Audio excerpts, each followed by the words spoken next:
Bien, buenas tardes a todas y a todos.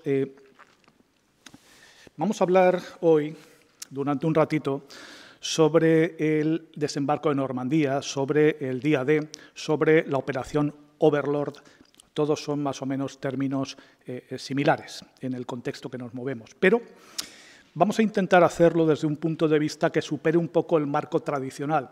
Quiero decir, no vamos aquí a hablar de las tácticas, no vamos a hablar aquí de los movimientos de pinza de Montgomery, de Rommel, no, vamos a intentar imprimir a nuestra exposición una perspectiva, pues si se prefiere, más humana, fijándonos en las personas que fueron los verdaderos protagonistas de esta inmensa operación y que fueron las que la realizaron y las que lo padecieron, las que la padecieron, perdón. Vamos a intentar, por tanto, primar esa perspectiva de, como se dice ahora en algunas escuelas o en algunas corrientes de los estudios históricos, más de la microhistoria, de la historia de lo individual, de lo particular, que siempre suele ser como más interesante cuando no se habla para historiadores, para cuando se habla a quien son los verdaderos destinatarios de estas actividades, que son las personas que tienen interés en conocer algo de esto. Vayamos, pues, si les parece, a la exposición. Después, como saben, se podrán formular las preguntas que tengan por convenientes, si es que procede. Bien, después de la derrota en Stalingrado en febrero del 43 y la rendición del Afrika Korps, del mítico Afrika Korps en Túnez, también en el año 43, en primavera, desde luego nadie pensaba que Alemania fuera a ganar la guerra que había iniciado en 1939. Pero había un consenso general en que iba a ser un enemigo muy difícil de vencer. Porque además también estaban desarrollando todo un programa de las armas milagrosas, las Wunderwaffe, con el que tal vez podían dar un vuelco a la contienda. Entre otras cosas, Alemania tenía muy avanzados los estudios en torno a la desintegración del átomo, o lo que es lo mismo, la bomba atómica. Desde el año 40 estaba experimentando con agua pesada en Noruega. Bueno, los estudios estaban muy avanzados, también, por supuesto, los de los norteamericanos con Oppenheimer y otros. Bien, además de esto, además de esa urgencia, también los compromisos que los aliados occidentales angloamericanos habían adquirido con su socio oriental, con don José Stalin, eran cada vez más de necesario cumplimiento, en cierta forma con razón.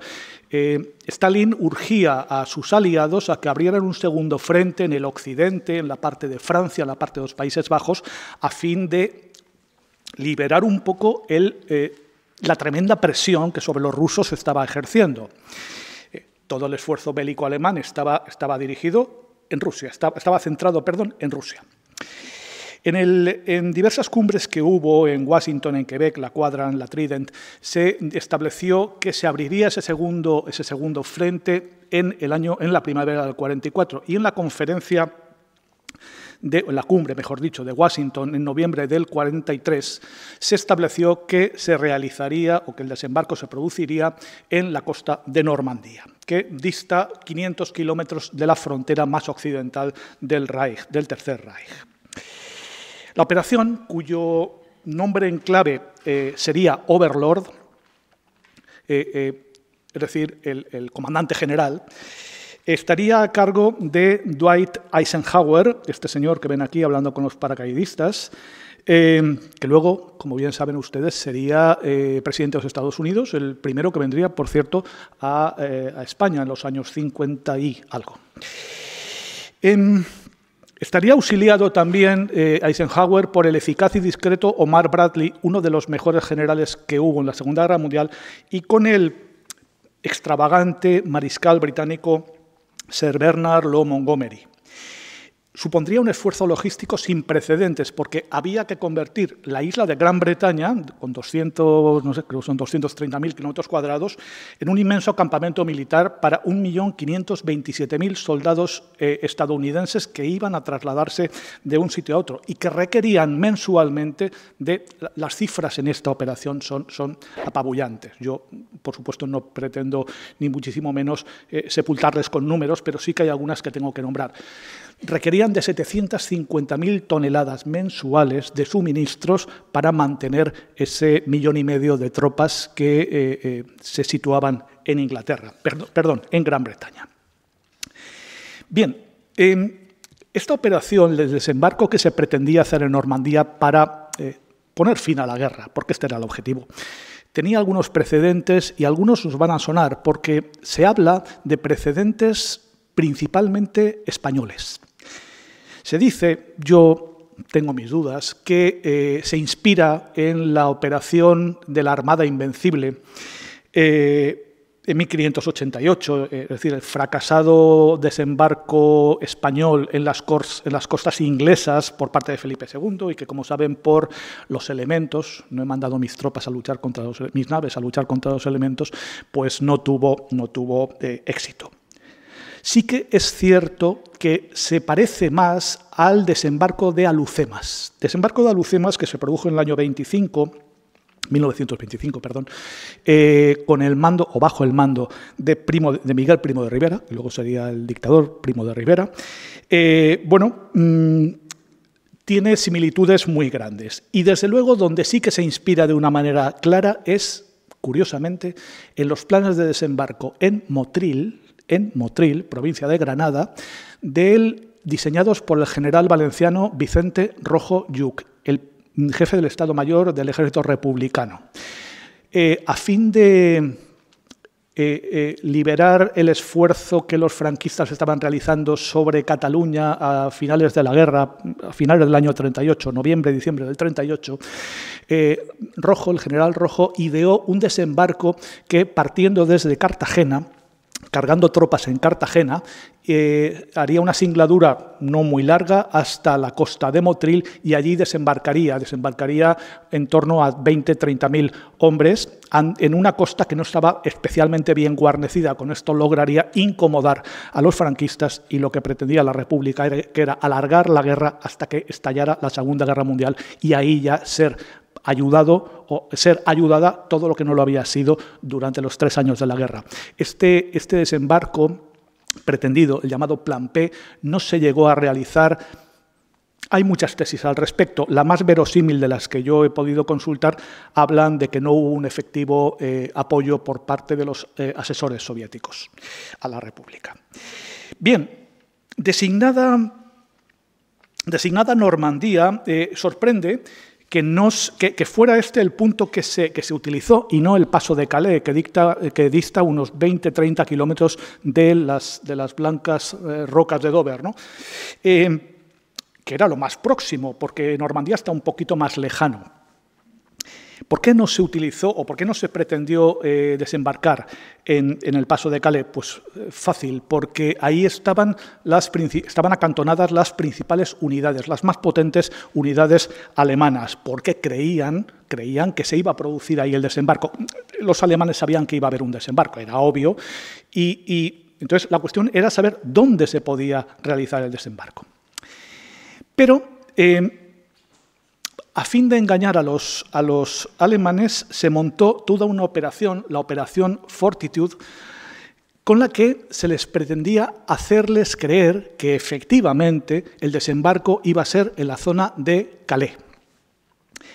De hecho, en el sureste de Inglaterra, se montó todo un ejército ficticio.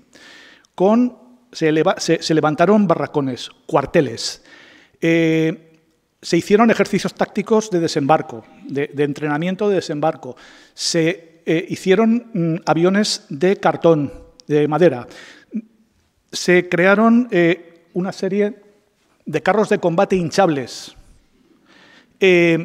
junto con lanchas de desembarco hinchables, junto con camiones hinchables, y todo esto se creó bajo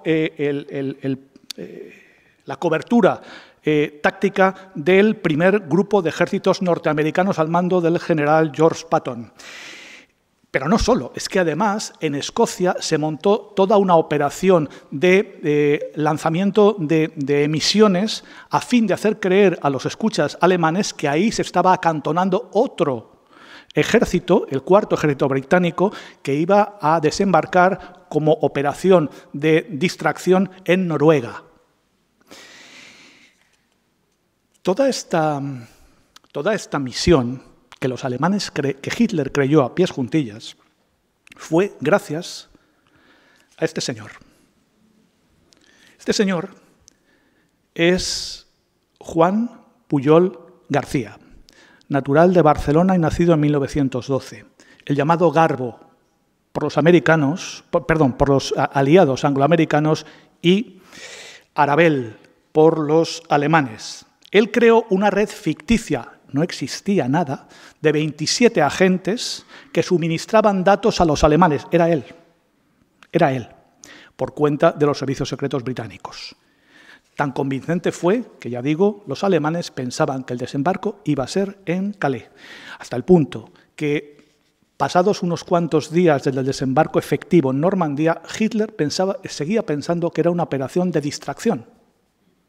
Y que el verdadero desembarco, cuando los alemanes movieron las tropas a Normandía, iba a ser en Calais. No podía estar más equivocado. Juan Pujol, que es uno de los grandísimos héroes españoles del siglo XX, fue curiosamente condecorado por las dos potencias. Tiene la Cruz de Hierro alemana y tiene la Orden del Mérito, la Orden del Imperio Británico de los británicos. Poca gente tiene esa característica. Bien, una vez que estaba ya pergeñada o muy elaborada la operación, se decidió que fuera el día 5 de junio, el día del desembarco, pero ese día hubo nubes bajas, una mar gruesa que desaconsejó efectuar el desembarco y se ordenó a los barcos que ya estaban singlando, que estaban cruzando el canal, que volvieran.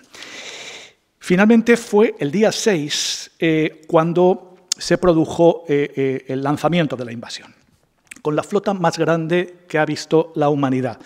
Permítanme que les lea cuáles eran los medios navales que utilizaron. Fíjense, 9 acorazados, 23 cruceros, 104 destructores, 71 corbetas, 6.483 buques de transporte y cerca de 4.000 lanchas de desembarco. Sobre esta flota iban 132.000 soldados y 25.000 marineros, y todo esto cubierto por una pantalla protectora de cerca de 12.000 aeronaves, cerca de 12.000 aviones. O sea, insisto, son proporciones absolutamente formidables, colosales. Pero por si faltara algo, además hubo también otra operación de distracción o de engaño, y tanto los aviones como los propios buques se dedicaron a lanzar tiritas de aluminio con las que despistar a los radares alemanes, y al final los radares alemanes tenían tantísimas señales que ya no sabían qué estaba ocurriendo. Y por otra parte, los barcos lanzaron proyectiles de niebla artificial que de alguna manera también encubrían todo el despliegue y toda la navegación. Sobre las 6 de la mañana y durante 50 minutos, toda esta artillería embarcada empezó a disparar al unísono a fin de acallar las 13 grandes baterías que los alemanes tenían en la costa normanda, importantes baterías. Sin embargo, los alemanes, que ya estaban viendo lo que les estaba cayendo encima, transmitieron a Berlín, pero en Berlín los ayudantes de cámara del Führer no se atrevieron a interrumpir el sueño de Hitler, no le despertaron. Tuvieron que esperar hasta que a las 12 se levantó Adolfo Hitler, trasnochaba mucho y se levantaba muy tarde, para darle cuenta de las noticias. Poco antes de esto, la BBC había, en su emisión en francés, había lanzado un mensaje encriptado para que la resistencia francesa se activara, para que la resistencia francesa empezara a actuar con actos de sabotaje en puentes, en vías de tren, en nudos de comunicación, etcétera, etcétera. Y lo hizo de una forma muy curiosa, a la par que poética. Se había pactado, se había establecido que para activar a la resistencia francesa se utilizaría los 2 primeros versos del poema Chanson d'automne, Canción de otoño, de Paul Verlaine, escrito en 1866, que decía así: Les sanglots longs des violons de l'automne blessent mon cœur d'une langueur monotone, o lo que es lo mismo, los sollozos largos de los violines de otoño hieren mi corazón con una languidez monótona. Esto fue el lírico, el poético mensaje que activó semejante operación de sabotaje por parte de la resistencia francesa. Bien, las primeras tropas en llegar no fueron las que iban embarcadas, sino que fueron los paracaidistas. 15.000 paracaidistas norteamericanos de las divisiones 82 y 101, las míticas 82 y 101. Existe toda una serie no sé si es de Netflix, ahora, bueno, no sé, desde luego está producida por Spielberg y este actor americano que ahora no me acuerdo del nombre, Steven Spielberg, que se llama Band of Brothers, Hermanos de Sangre, que narra las peripecias de la División 101 en el Teatro de Operaciones Europeo. Y, por otra parte, 6.000 paracaidistas británicos de la 6ª División Aerotransportada. Fueron estos, precisamente, los británicos, los Diablos Rojos, que se llamaban, los primeros en abordar un objetivo terrestre en Normandía. Ellos capturaron el puente Pegasus, y lo mantuvieron hasta que fueron enlazados por las tropas desembarcadas. Los americanos, sin embargo, tuvieron menos suerte. Cayeron muy dispersos por toda la región normanda, por todo el hinterland normando, y muy lejos de sus objetivos. Uno de estos paracaidistas, un tal John Steele, de Illinois, tuvo una trágica experiencia. Este señor, de la 82 División Aerotransportada, pues fue lanzado con su paracaídas y cayó sobre una población en donde estaban los alemanes y estaban acribillando a los paracaidistas que caían, que era Sainte-Mère-Église. Este paracaidista se quedó enganchado en el tejado de la iglesia de Sainte-Mère-Église y se hizo el muerto para que no le dispararan los alemanes desde abajo. Ya finalmente, cuando la población fue asegurada, el pobre hombre, con más miedo que todas las cosas, pues fue descolgado por sus compañeros. Todavía hoy hay un maniquí que recuerda, si se fijan, que recuerda la situación que pasó este pobre muchacho.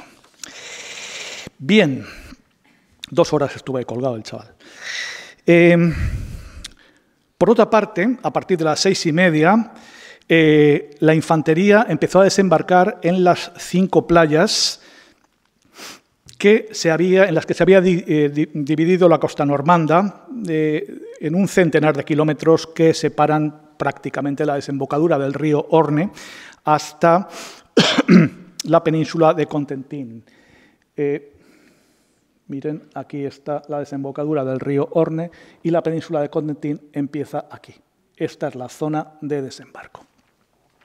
Ya ven, playas Utah y Omaha para los norteamericanos, playas Gold y Sword para los británicos y en medio de ellas la playa Juno para los canadienses. Frente a este dispositivo de asalto del muro del Atlántico, les esperaban 40.000 soldados de la Wehrmacht, del ejército alemán, de calidad, divisiones, unidades de calidad desigual, pero hay consenso en admitir que eran en general superiores a los atacantes.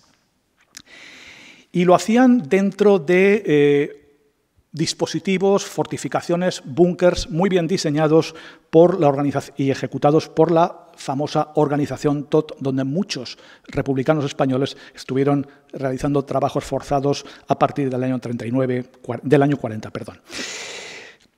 Estos alemanes que estaban esperando a las tropas que desembarcaban se encontraban descabezadas, se encontraban sin el liderazgo, porque el comandante supremo de la zona era el mítico, el famosísimo zorro del desierto, Erwin Rommel. Pero Erwin Rommel estaba en aquel tiempo, el mariscal Rommel estaba en aquel momento de permiso en Alemania.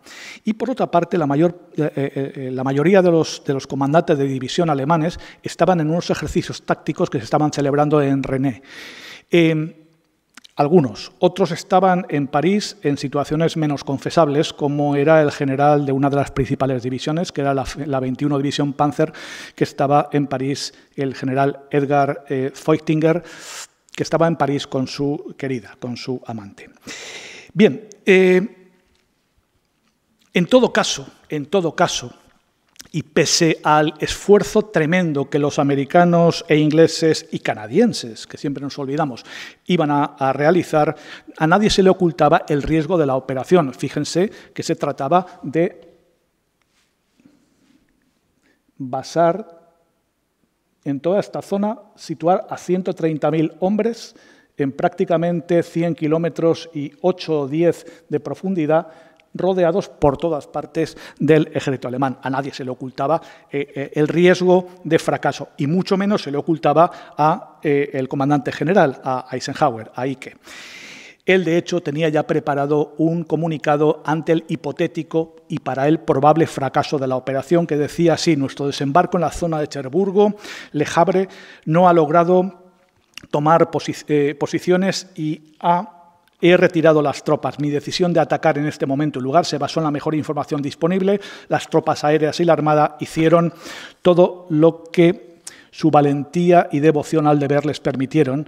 Si debemos atribuir alguna culpa, me corresponde a mí y solo a mí. Este era el comunicado que tenía preparado, que tenía en la recámara Dwight Eisenhower.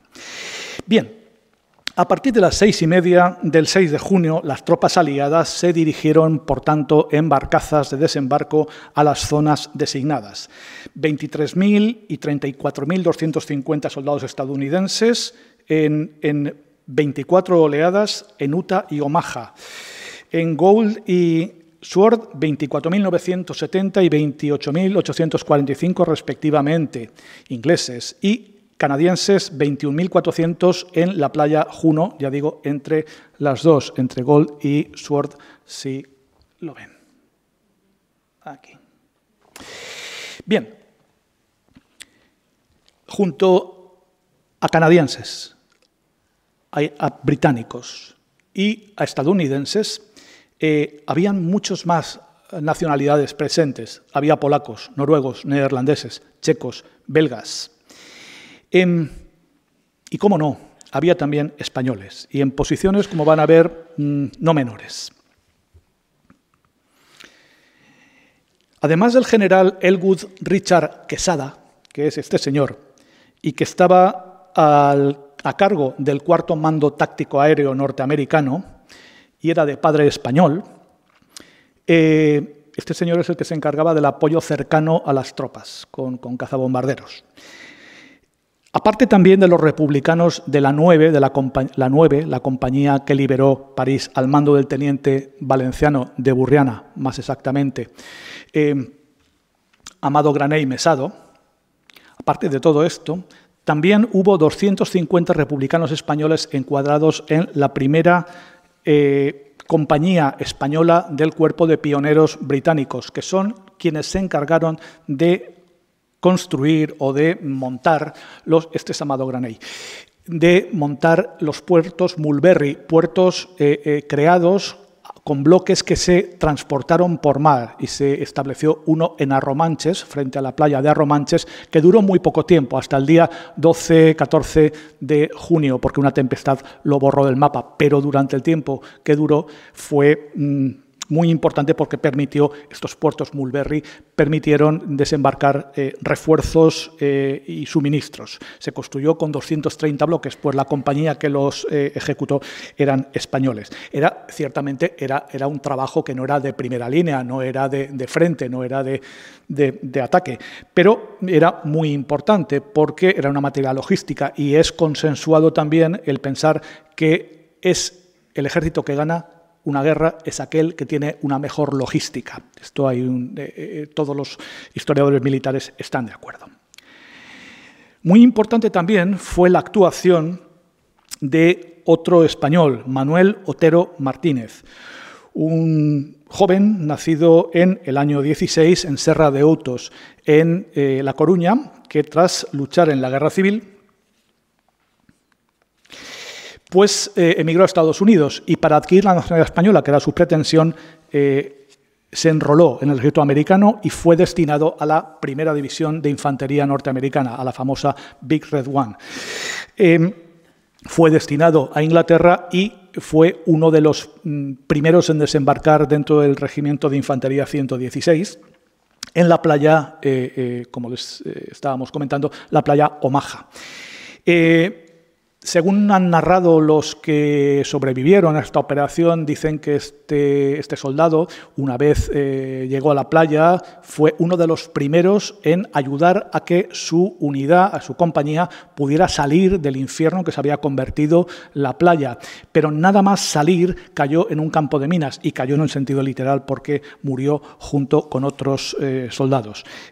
Su nombre está inscrito en un obelisco que hay en Colleville, donde está el nombre de todos los americanos caídos, de todas las personas que cayeron, todos los soldados que cayeron en aquella mañana.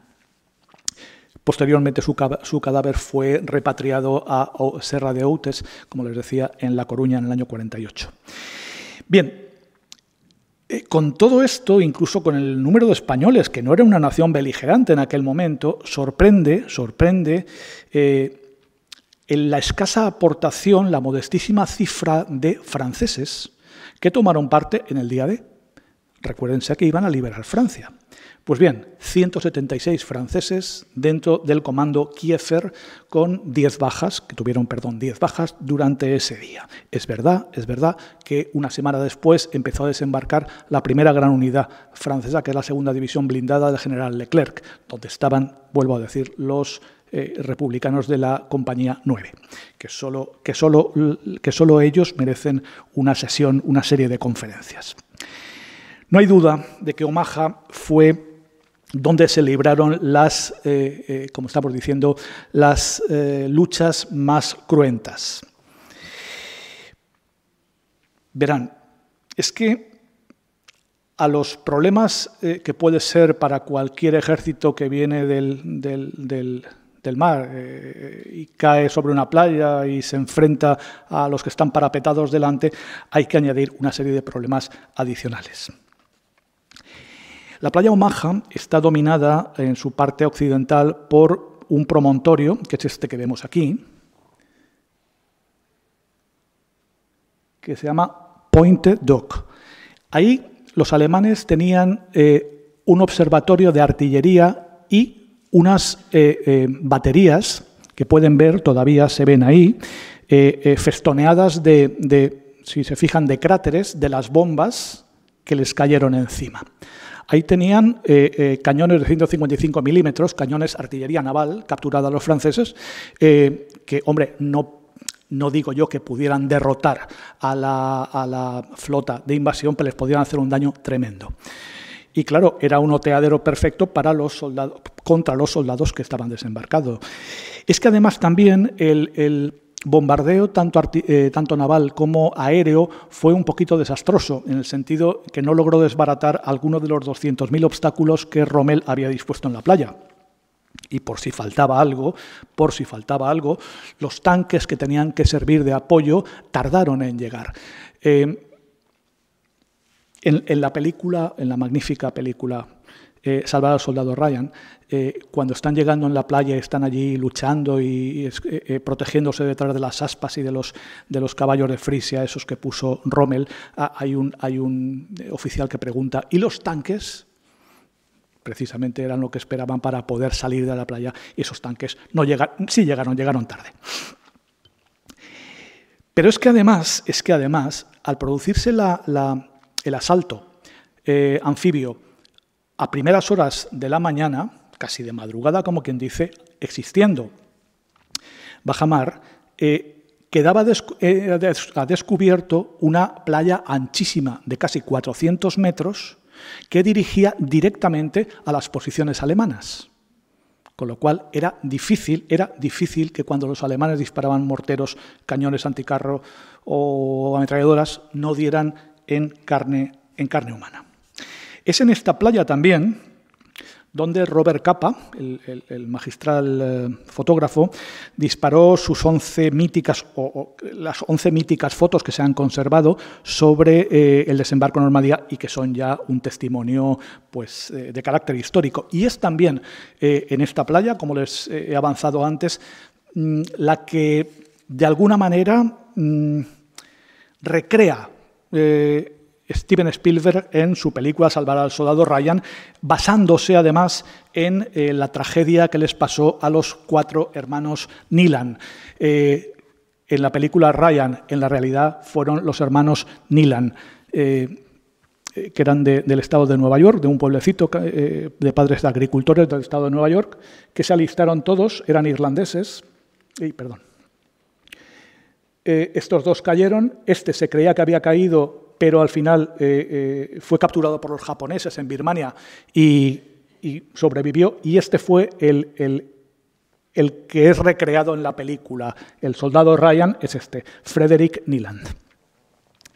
Bien, cuando los portones de las lanchas de desembarco caen, los soldados se encontraron con que contra ellos iban proyectiles a 700 metros por segundo, los de las ametralladoras alemanas. Muchos fueron alcanzados en nada más bajar de la nave, pero otros fueron en el propio casco, dentro del casco de la nave, o incluso algunos también ahogados por los 31 kilos que llevaban de impedimenta, de equipo. Precisamente en uno de los sectores de la playa Omaha, que se llamaba Easy Red, cada uno tenía un nombre en clave, se produjo algo muy singular. Ahí estaba, mejor dicho, un cabo alemán a cargo de un pequeño búnker que estaba frente a los americanos que estaban desembarcando. Este señor se llamaba Heinrich Sverlo. Era un chico no llegaba a 21 años, de Sajonia, de Alemania, de la 352 División de Infantería. Bueno, este chico estaba a cargo de una MG-42, de la ametralladora más eficaz que hubo en la Segunda Guerra Mundial. Todavía se utiliza, el ejército español la sigue teniendo, toda la OTAN lo sigue teniendo. Ahora se conoce como G3, pero es exactamente la misma, mejorada, claro, por supuesto. Y este chico estaba a cargo del nido de resistencia 62, Widerstand-Nest 62. Bien. Durante 9 horas estuvo disparando contra los soldados americanos que estaban desembarcando y que se estaban acercando a su núcleo de resistencia. Fue el único que sobrevivió en su posición, porque fueron muriendo todos los soldados que estaban con él. En esas 9 horas llegó a disparar 12.000 proyectiles de ametralladora, la MG-42 que he nombrado, cambiando cuando podía el cañón que se ponía al rojo vivo, muchas veces orinando sobre él, que era el método más habitual cuando no había agua, y 400 balas con su mosquetón, famoso mosquetón Mauser, que era el que utilizaban los alemanes, el Kar 98. Pasado el mediodía, decidió retirarse porque veía que le iban a capturar los americanos, cada vez estaban más cerca y más cerca, y decidió retirarse porque sabía bien que para él no iba a haber clemencia ninguna. Posteriormente, un par de días después, fue capturado y fue tomado prisionero y estuvo en Estados Unidos, en Boston, hasta el año 47, atormentado por los recuerdos. Porque, después de leer El día más largo de Cornelius Ryan, supo que se le había apodado la bestia de Omaha. Prácticamente se le imputaban 1.000 muertos a este soldado. Tal era tan atormentado estaba que decidió, una vez que se enteró de esto, ya muchos años después, ponerse en contacto con un capellán americano, un capellán Silva, para, pedirle que en nombre de todas las personas que le había matado, pues se le perdonase, si es que había algún perdón. Este capellán, que había sido herido en el sector Isired, con 3 graves heridas en el pecho y había sobrevivido, pues le dio ese perdón, y parece ser que después se trataron y tuvieron bastante amistad ambos protagonistas de este suceso. Este es el búnker desde el que disparó. Fíjense lo próximo que está a la línea de la costa. Y esto ahí teniendo en cuenta que la foto es de la tarde y la playa se ha reducido bastante. Cuando de buena mañana es mucho más ancha y, claro, una ametralladora o 2 ametralladoras en fuego cruzado hacen una verdadera masacre. Estos son Silva, el capellán, y Heinrich Sverlo, ya muy mayores en los años 2000, 2000 y pico. 2000 y poquito, mejor dicho. Bien, a este hombre se le imputan, como digo, un millar de caídos, 1 millar de soldados muertos. No cabe duda de que, aunque se han revisado estas cifras últimamente, es responsable de la muerte y de las heridas de varios cientos. Sin embargo, este hombre, hasta el final de sus días, reconoció que siempre tenía una imagen en sus sueños más terribles, en los que aparecía un soldado americano desembarcando y corriendo despavorido para protegerse detrás de un parapeto, y cuando creía que estaba protegido, un tiro en la frente que le producía la muerte instantánea y rodando su casco hacia la playa. Esta es la imagen que, por lo visto, siempre veía este hombre en sus sueños. Bien, también en esta playa que estamos comentando, en Omaha, se produjo otro de los grandes chascos del desembarco. Precisamente cuando se iba a tomar las baterías esas que hemos visto de Point de Dock, en ese promontorio que existía, porque había muchos cañones allí, muy peligrosos, se designó a una unidad especial del ejército americano, que eran los Rangers, para que escalaran el acantilado y la tomaran sencillamente. Bueno, se encargaron 225 hombres de esta unidad de élite americana y tan solo 90 sobrevivieron. Tomaron la posición para darse cuenta que los alemanes habían desmontado los cañones y los habían trasladado al interior para labores de mantenimiento, y lo que quedaban eran tubos dispuestos para engañar a los observadores aéreos. No eran efectivos los cañones que había. Pero bueno, esto no resta mérito a la gesta que los Rangers, fíjense cómo escalaban el acantilado de 30-40 metros bajo el fuego de los alemanes, que estaban arriba disparándoles. O sea, imagínense lo que esto era. En Utah la cosa fue algo mejor. En la playa Utah la cosa fue algo mejor.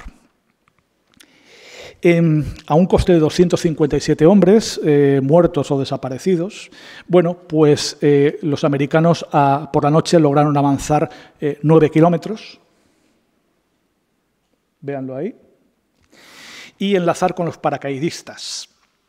Ahí estuvo presente el mando americano de mayor graduación durante esta jornada, Teddy Roosevelt, Teodoro Roosevelt, hijo de quien fuera presidente de los Estados Unidos entre 1901 y 1908, Teodoro Roosevelt, que no era Franklin Delano Roosevelt, que era el presidente en esos momentos. Eran familia, eran primos, pero este Teodoro Roosevelt era mucho mayor.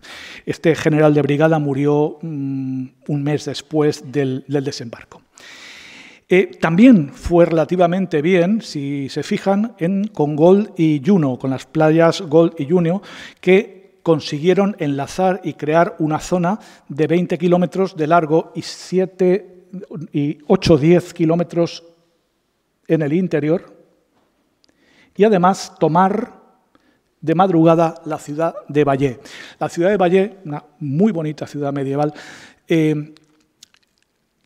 es el único objetivo que lograron los aliados en el día D, de los que se habían propuesto.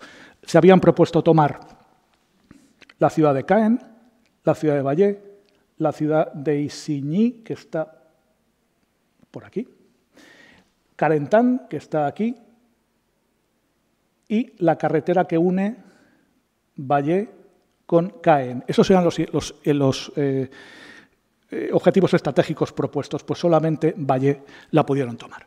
Porque en cuanto a Caen, que era la gran ciudad de Normandía y que estaba a cargo de los canadienses, sí, avanzaron ciertamente, pero toparon rápidamente con avanzadillas alemanas que les impidieron el paso, con lo cual no se pudo tomar en el día D, como era lo propuesto, y sí que se tomó, pero se tomó el 21 de julio, mes y medio después de cuando se había propuesto, y además completamente destruida porque fue bombardeada de forma sañuda, porque ahí se acantonaron las unidades alemanas.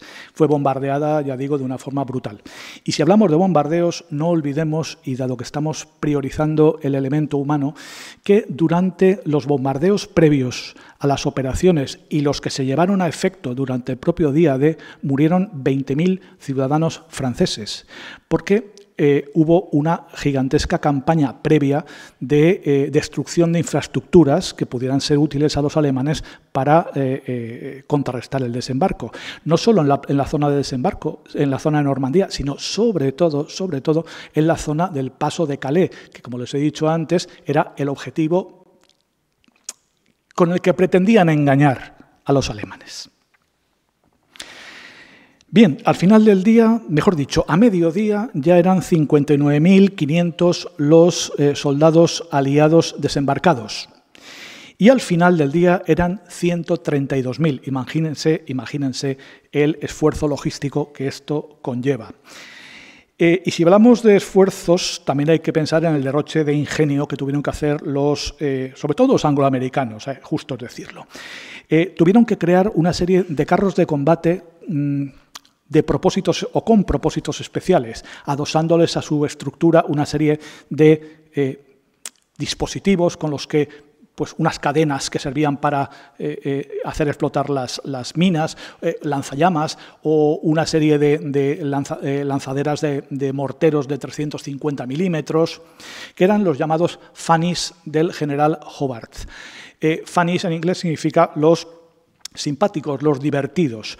Estos Fannies prestaron una inmensa protección a los soldados durante este tiempo. Vean algunos de ellos. Aquí tienen que al mover las cadenas hacía explotar las minas que había en tierra, que lanzaba unos morteros de 352 milímetros, que era un Sherman Double Drive, que se podía conducir tanto en el mar como en tierra, o el Crocodile, que era un tanque Churchill lanzallamas. Bien, al final del día D, los angloamericanos ya habían consolidado las cabezas de playa y empezaban a salir de ellas. Empezaban a salir de ellas para encontrarse con las más potentes unidades que los alemanes tenían dispuestas allí, que eran la 21 Panzerdivisión y la 12 Panzerdivisión de las SS, llamada Hitlerjugend o Juventud Hitleriana, que estaba formada por una potentísima unidad con 20.000 jóvenes fanáticos. Jóvenes, tan solo los generales tenían más de 30 años y el 65% de las tropas tenían 18 o menos años. Imagínense lo que esto era. Ellos ya establecieron contacto, lucharon con las avanzadillas canadienses en la noche del día 6. Estos eran algunos de los chicos que formaban parte de esta unidad. El 80% de los 20.000 hombres, 16.000 chavales, murieron en Normandía. Con todo, la determinación a resistir o de resistir de los alemanes no fue el peor o el único de los obstáculos que se encontraron los angloamericanos. Algo también muy peliagudo y que les produjo muchísimos problemas fue el bocage. El bocage son setos que separan propiedades, que separan campos, que separan bancales, que separan huertos, consolidados a través de décadas o incluso centenares de años y que dividen el paisaje normando. Vean una foto aérea. El bocage son estos setos. Estos setos eran impracticables para la infantería, pero también para los carros de combate. Y sobre todo eran un lugar idóneo para que los alemanes lanzaran emboscadas y pequeños ataques locales. Hasta que a un sargento norteamericano, un tal Cullen, de la segunda división blindada, se le ocurrió disponer en el chasis, en la parte delantera del chasis del tanque Sherman, unas cuchillas, unas cizallas con las que cortar esos setos, ¿no? esos setos vegetales y poder atravesarlos. Se hizo un carro con estos que se llamaba el Rhino. Miren cómo llevaba estas cuchillas o esas, no sé cómo llamarle, cuchillas. Bien, al final del día, los aliados informaron de 10.500 bajas al final del día D, 6.000 de los cuales, o de las cuales eran norteamericanos y casi 3.000 producidos en la playa Omaha. Los alemanes, por su parte, informaron o reconocieron 10.000 caídos.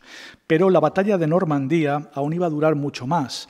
La batalla de Normandía acabó prácticamente un 21 o 22 de agosto, cuando los aliados logran cerrar la bolsa de Falaise, que es donde ya copan a las unidades alemanas y desbaratan todo el esfuerzo bélico alemán. A partir de ahí sí. A partir del 21-22 de agosto es una carrera, fíjense, París cae el día 25, ya digo, una unidad española es la primera que entra en París. El día 31, Patton cruza el Mosa y al día siguiente está en la ciudad francesa de Metz, que está ya muy cerca sobre el río Mosela y muy cerca de la frontera con Luxemburgo y con Alemania.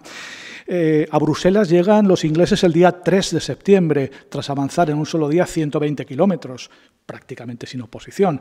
Y la 11 División Blindada inglesa llega a Amberes el día 4, haciéndose con el grandísimo puerto de Amberes intacto.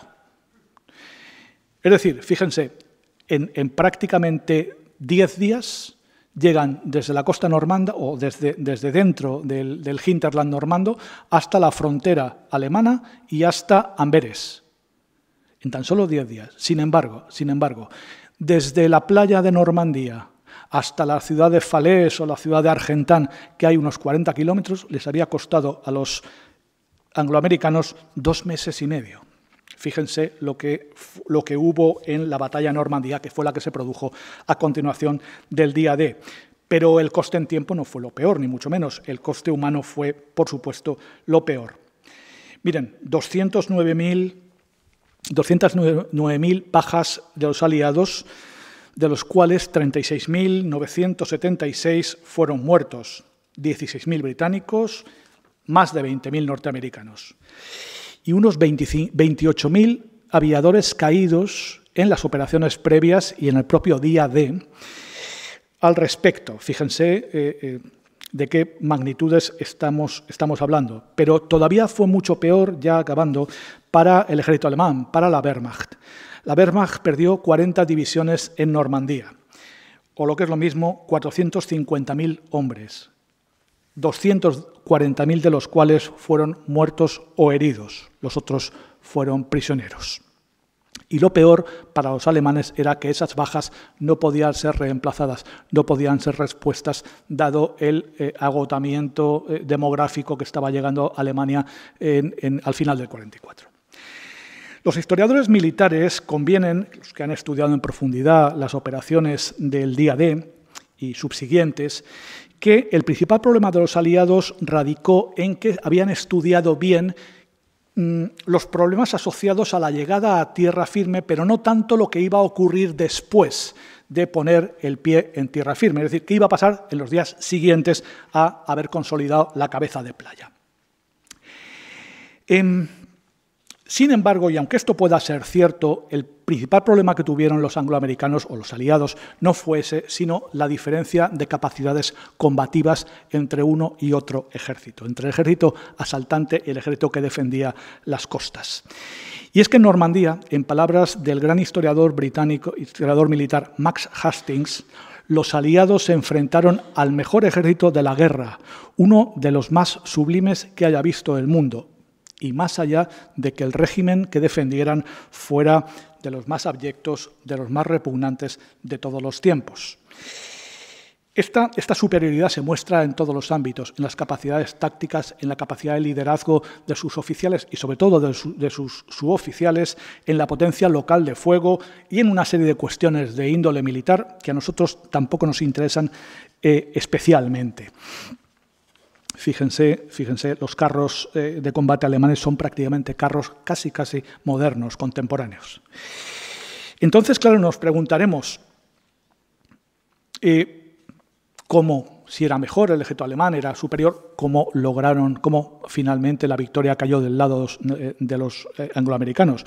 Pues obviamente por la superioridad de material, la superioridad cuantitativa de material. Piensen que por cada carro alemán, por buenos que pudieran ser, por eficaces, con un cañón de 88 milímetros, que no existía ninguno en el ámbito aliado, los aliados tenían 10, podían oponer 10. Y en materia de aviación todavía era más obscena la diferencia. Es decir, prácticamente la Luftwaffe, la Fuerza Aérea Alemana, desapareció. El dominio del aire correspondía íntegramente a los angloamericanos. Y el dominio del aire es precisamente lo que en el ámbito de los estudios militares decide en la actualidad, y no hay más que verlo en las cosas que están pasando en la actualidad, en Ucrania, en Gaza y en otros sitios, el dominio del aire, digo, es lo que decide las contiendas. Y esto ya lo previó a principios, en los años 20 del siglo XX, del siglo anterior, el general Julio Douay, con una magnífica obra que se llama El dominio aéreo, que me proporcionó un buen amigo y mejor historiador todavía, que es mi amigo Blas Vicente. Pues esto fue precisamente lo que ocurrió. De hecho, la historia oficial del ejército estadounidense reconoce que las fuerzas aéreas angloamericanas fueron más allá de facilitar la histórica invasión. La hicieron posible. Bien, por si algo faltaba, y con esto ya acabamos, por si algo faltaba para que el desastre de Alemania fuera total, en paralelo a todo esto y respondiendo a los compromisos que los soviéticos habían adquirido en las diferentes conferencias, Quebec, Washington, Teherán, que habían preparado el desembarco en Normandía, emprendieron a los pocos días del día D, 4 o 5 días después, una operación con la que pretendían fijar a los alemanes en el frente oriental y que no pudieran trasladar refuerzos desde el frente oriental a Normandía, porque estarían ocupados haciendo frente a los soviéticos. Era la operación Bagration, muy poco conocida y mucho menos por ese nombre, pero que supuso lanzar al combate a 2,5 millones.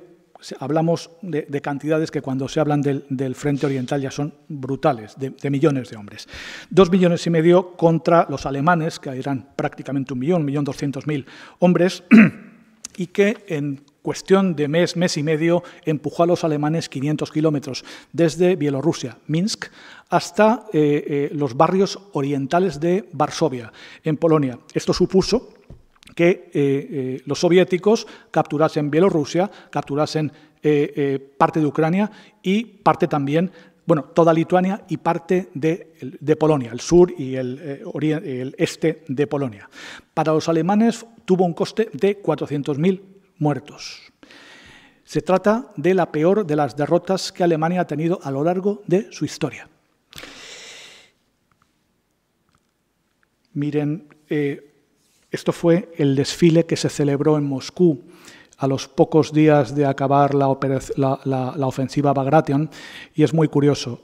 Son 57.000 alemanes que se les hizo desfilar perfectamente encuadrados, como ven, por las calles de Moscú, y además con puntos o con toques de humillación. Se les dio un alimento antes del desfile, se les dio un alimento muy laxante, y esta pobre gente iba haciéndose encima mientras iban desfilando. Y después, cuando acabaron de desfilar, pasaron unas decenas de camiones Cuba regando las calles para aumentar la humillación de los derrotados. Como se dice, como decía el galo Breno, vae victis, ay de los vencidos, ¿no?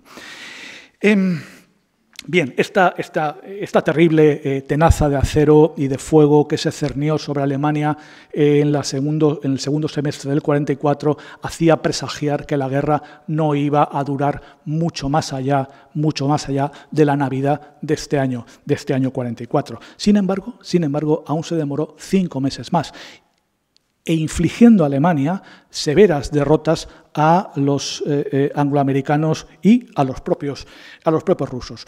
¿Cuál fue la respuesta a todo esto? Pues muy bien no se puede determinar, pero desde luego es una combinación de varios elementos.